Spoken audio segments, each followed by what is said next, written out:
안녕하십니까. 김광선 교수입니다. 저는 37년 동안 대학에서 대학 교수 생활을 하다가 2018년에 정년퇴직을 하였습니다. 정년퇴직을 앞두고 제가 암 투병 생활을 하면서 그 극복하는 과정에서 저만의 노하우를 여러분과 함께 공유하기 위해서 이 특강을 준비했습니다. 이 시간에는 누구나 언제 어디서나 쉽게 할 수 있는 몸 건강관리 노하우를 여러분에게 소개하고자 합니다. 이 특강은 가장 보편적으로 많이 하는 운동인 그 걷기, 올바른 걷기 운동법과 그 효과, 그리고 근력 운동은 선택이 아닌 필수다. 또 근력 운동과 함께하는 견갑골 운동, 또 몸을 유연하게 하는 요가와 수영에 대해서 살펴보도록 하겠습니다. 그러면 먼저 걷기 운동에 대해 살펴보겠습니다. 걷기 운동은 가장 일반적으로 많이들 하는 운동이고, 특히 나이 든 사람일수록 일반적으로 하는 것이 걷기 운동인데, 그러나 이 걷기 운동도 잘하면 더 효과가 있습니다.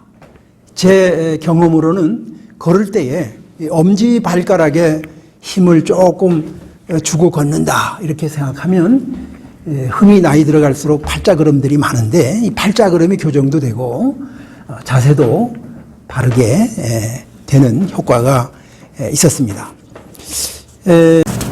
그러면 이 걷기 운동에 대한 동영상을 잠시 보도록 하겠습니다. 정보톡톡 오늘은 걷기 운동이 우리 몸에 얼마나 좋은지 자세히 살펴보면서 걷기 운동을 어떻게 하면 좋은지 알아보겠습니다. 먼저 걷기 운동의 효과부터 살펴보죠. 면역 기능이 좋아진다. 심장 질환의 위험이 줄어든다. 체내 에너지 활용이 높아진다.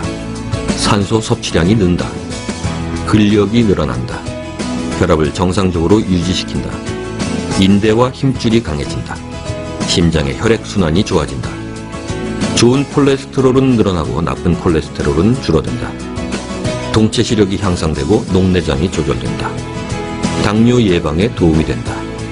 관절의 노화를 늦춘다. 성욕, 성기능 만족도가 좋아진다. 대장암, 전립선암, 유방암의 발생 위험이 줄어든다. 뇌졸중의 발생 위험이 줄어든다. 관상동맥 질환의 발생 위험이 줄어든다. 요통의 개선에 도움이 된다. 비만이 개선된다. 변비에 도움이 된다. 골다공증이 예방된다. 스트레스 해소에 도움이 된다. 우울증, 불안감이 줄어든다. 단기 기억력이 향상된다. 만성 두통이 사라진다. 감기에 잘 걸리지 않는다. 네, 이렇게 단지 걷기 운동만 열심히 해도 건강에 크게 도움이 되네요. 그렇다면 이제 올바른 걷기 운동 방법을 알아볼까요? 첫째, 팔은 앞뒤로 흔들고 무릎은 펴고 걸어야 합니다. 등은 곧게 펴고 배에 힘을 주며 걸으세요. 턱은 당겨서 시선을 전방에 멀리 두고 내디딘 다리에 발가락 끝으로 땅을 차면서 앞으로 나갑니다. 둘째, 발바닥 전체를 한꺼번에 땅에 딛지 않도록 하세요. 매번 발바닥이 뒤꿈치, 발 중앙, 발가락 순서로 땅에 닿게 하고 발가락을 밀면서 앞으로 나아가야 합니다. 셋째, 두 발은 11자를 유지하면서 팔꿈치는 옆으로 움직이지 않게 하세요. 넷째, 팔꿈치는 90도로 구부리고 주먹은 자연스럽게 쥐면 됩니다. 다섯째, 호흡은 자연스럽게 하면 되지만 인위적인 호흡도 해주면 좋습니다. 한 번 들이마시고 두 번 내뱉으세요. 코와 입으로 동시에 하는 것이 좋습니다. 여섯째, 무거운 것을 차고 걸어야 한다고 생각하지 마세요. 자연스러운 걷기 동작에 방해가 되고 인대와 힘줄에 무리가 갈 수 있습니다. 그리고 걷기 운동을 쉽게만 생각하면 안 됩니다. 걷기 운동을 할 때 주의사항도 정확히 알고 하셔야겠습니다. 첫째, 걷기 전에 발목과 무릎 스트레칭을 해야 합니다. 준비 운동을 안 하면 발목을 접질리거나 삘 수 있습니다. 둘째, 걸을 때는 옆 사람과 너무 많은 대화를 하지 마세요. 주의가 산만해져서 자세가 흐트러집니다. 셋째, 너무 많은 짐을 가지고 가지 마세요. 걷는데 무거운 배낭이나 손에 든 것이 있으면 금방 힘이 듭니다. 넷째, 더운 날에는 30분 정도 걷고 5분 정도 휴식을 취하세요. 다섯째, 수분을 충분히 섭취해야 합니다. 네, 정보톡톡 오늘은 걷기 운동에 대해서 살펴봤습니다. 다음은 근력 운동에 대한 것인데, 이 근력 운동은 선택이 아닌 필수다, 이렇게 이제 권면하고 싶어요. 근력은 근력 운동하기 나름입니다. 턱걸이를 한 번에 그 5개도 겨우 하던 사람이, 그것도 앞으로 뒤로 제치면서 하던 그런 사람이 70대 한 번에 50개까지 할 수가 있다. 여러분 믿어집니까? 제가 그렇게 할 수가 있었습니다. 제가 처음에는 얼마 못했어요. 2018년도까지만 해도 겨우겨우 했는데, 지금은 아주 바른 자세로 앞으로 뒤로 흔들지 않고도 한 번에 50개까지 할 수가 있어요. 아마 조금 무리하면 60개까지도 할 수가 있어요. 그것은 내가 잘하는 게 아니라 저같이 70이 넘은 사람도 근력 운동을 관리를 하면 얼마든지 근력은 살아난다 하는 것을 여러분들에게 말씀드리고 싶어서 제 경험을 소개했습니다. 근육이라는 것은 근육의 이 원료가 되는 것을 어느 정도 먹고 그 다음에 반드시 운동을 해야 됩니다. 아무리 근육의 원료가 되는 단백질을 많이 먹어도 운동을 하지 않으면 근육은 커지지 않습니다. 그리고 몸에 비계가 많아질 뿐 아닙니까? 그런데 식물성 식품에도 매일 근육을 키울 수 있을 정도의 단백질은 들어 있습니다. 단백질을 많이 먹는다 그래서 그만큼 많이 먹는 것에 비례해서 근육은 커지지 않습니다. 여러분 운동해 보셨지만은, 근육을 키워 보셨지만은 아실 겁니다. 아마 근육이 하루하루 매일 그렇게 많이 커집니까? 하루에 조금씩 눈에 안 보일 정도로, 그래서 한참 지난 후에 근육이 좀 커졌다 하는 것을 알지 않습니까?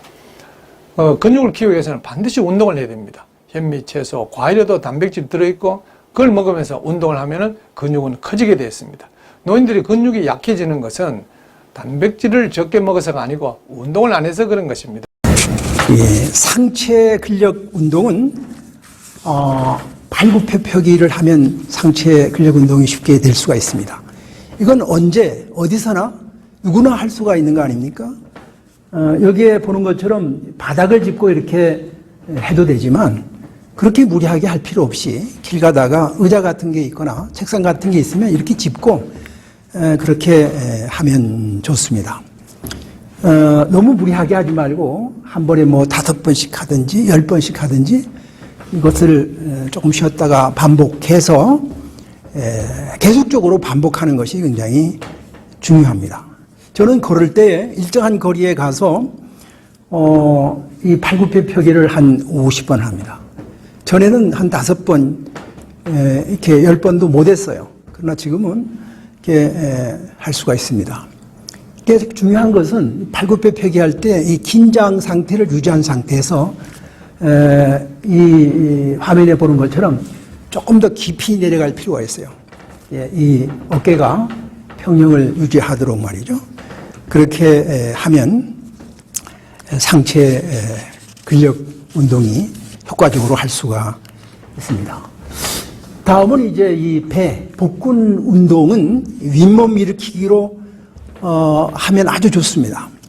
화면에 보는 것처럼 어떤 이 발목을 의지해가지고 이렇게 할 수도 있고 또 그렇지 않고 할 수도 있습니다만은 어떻든 간에 이 경우에도 긴장을 유지한 상태에서 긴장을 풀어버리고 하면 효과가 없고 그런 상태에서 반복적으로 하면 도움이 된다. 이것도 처음에는 한 5번, 6번 하기 쉽지 않아요. 10번도 하고. 저 같은 경우는 한 번에 이제 50번을 하는데 그렇게 하게 되면은 점점 근력이 생겨서 쉽게 할 수가 있어요. 여러분도 그렇게 한번 해보시기 바랍니다. 다음은 이제 하체 근력 운동인데 이것도 역시 어디서나 누구나 쉽게 할 수 있는 것은 이 스쿼트입니다. 처음 하거나 나이가 든 사람은 여기에 화면에 보는 것처럼 이렇게 정확하게 할 수가 없어요. 이제 무릎이 이 발끝을 벗어나지 않도록 최대한 앉는 것인데 이렇게 하게 되면 관절에 무리도 가고 쉽게 피로해집니다. 이렇게 무리할 필요는 없고요. 나이가 들수록 적당하게 긴장 상태에서 어느 정도 앉았다가 일어났다가 이런 것을 반복적으로 하게 되면 이 하체, 허벅지 같은데 아주 근력이 생겨납니다. 저는 이 경우에도 스쿼트를 한 50번 합니다. 한 번에 한 5번, 6번 하기도 쉽지 않아요. 그러나 계속해서 물론 이렇게 정확하게 하면은 그렇게 못하죠. 적당하게 무리되지 않은 범위 내에서 이것도 역시 긴장된 상태에서 앉았다 일어났다 호흡을 하면서 그렇게 하게 되면 하체 근력 운동이 효과적으로 될 수가 있습니다. 이와 같이 이제 상체나 이 배, 복근 또 이제 하체 같은 것은 뭐 운동기구를 가지고 해도 좋지만 그렇지 않고도 얼마든지 길거리에 가다가도 할 수가 있고 또 의자를 짚고 할 수도 있고 얼마든지 할 수가 있으니까 여러분들도 한번 그렇게 해보시기 바랍니다. 다음으로 이 근력 운동과 함께하는 이 견갑골 운동을 여러분이 소개하는데 이 견갑골이라는 것은 여기 보게 되면 이제 이 날개뼈를 말하는데 이 나이가 들어가면 이 견갑골이 이제 굽어지고 좁아지고 그래서 외견상 나이 든 사람처럼 보이기가 쉬워요. 이 견갑골 운동은 일부러 하지 않으면 운동하기가 쉽지 않습니다. 저는 이 경험상 앞서 말한 이 상체 또 이제 복근 이 하체 운동을 하는 그런 운동을 하면서 동시에 이 견갑골 운동을 할 수가 있습니다. 그렇게 한번 해보시기 바랍니다. 만약에 팔굽혀펴기를 할 때 이렇게 깊이 내려가면 이 견갑골이 이렇게 운동이 되거든요. 그러면 이제 점점 좁아지고 굽어지는 것을 어깨를 펴주면서 나이가 들어도 이렇게 빨리 굽어지지 않는다. 보기도 좋고요. 그 다음에 이제 이 복근 운동할 때도 일어나면서 깊이 있게 누우면 아주 좋습니다. 그리고 이 스쿼트 운동할 때도 이 바르게 해가지고 이렇게 하는 경우도 있지만 또 이렇게 해서 이렇게 뒤로 제치면서 할 수가 있어요. 이렇게. 그래서 뒤로 깊이 앉고 뒤에 날개뼈가 거의 붙는다. 그럴 정도로 하면은 어깨가 펴지고 아주 견갑골 운동을 효과적으로 할 수가 있습니다. 이러한 운동과 함께 견갑골 운동을 해주면 아주 도움이 됩니다. 끝으로 몸을 유연하게 그렇게 만들기 위해서는 여건이 되는 분들은 요가와 수영을 권하고 싶습니다.